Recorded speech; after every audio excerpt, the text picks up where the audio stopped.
The spark plug hole can have a lot of junk in it, and you want to go through it with either, let me see if I can reach over here.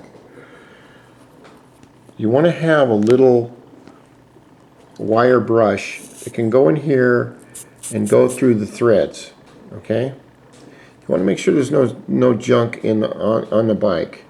You can have a lot of dirty parts on the bike, but if you do the job correctly, and I realize time is a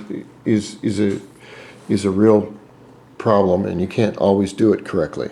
But if you can, you want to keep things clean. So if something does go wrong, you can say to yourself, well, I've done everything I can do. I just don't know what it is. And of course, I use my Simple Green, which is blue, degreaser, and you can tell it's really worked pretty well. All of my blue speckles have been taken off, mainly. Now, I don't know if you can see this with the way the light is, but I can still see a low mark right here. It's a little low. I'm going, okay, see if I take too much off, then I'm going to raise the piston height, and I don't want to do that. Remember, aluminum, a gentleman in Hawaii, a very, very good two-stroke genius by the name of Dave Toba, told me, watch what you do, Randy, because aluminum does not grow back once you cut it. And I've always remembered that. So I have a little low spot right here, even though it was sealing, you can see. And you can also see the machine marks that come across here to here, which show it's a little bit low. That's where your gasket comes in to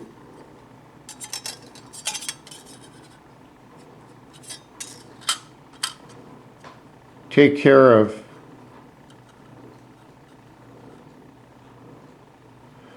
your low spots. So we've got water that goes through here. We've got the chain that goes through right through here. And we're going to slowly rebuild the engine. And it's really a beautiful design. The one thing that I really like about the Japanese, I don't know why I'm saying really, really a lot, I know it's annoying, is that when the Japanese find a problem, such as on these phase 1 generation engines where their venting problems caused engine failures, and there is no engine failure on this one as far as massive engine failure, but the Japanese will immediately go out and fix the damn problem.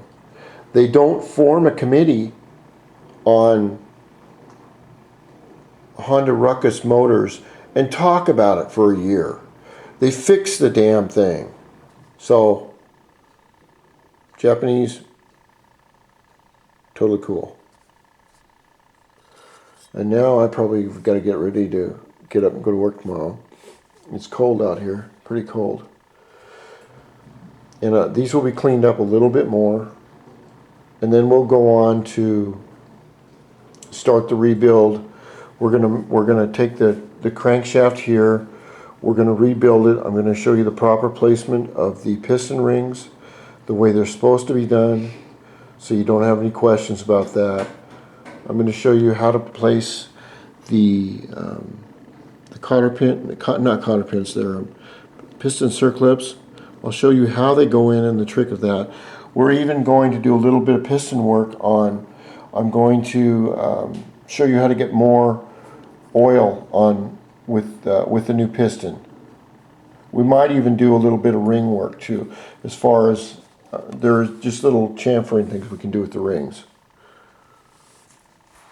And we continue with Project Honda RUCKUS Complete Engine Rebuild. This is the way you do it right. God bless all my friends in the world. Thank you.